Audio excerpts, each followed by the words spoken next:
الرحمن الرحيم قل إن كانت لكم الدار الآخرة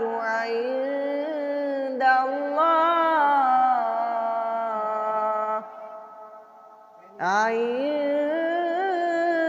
الله خالصة من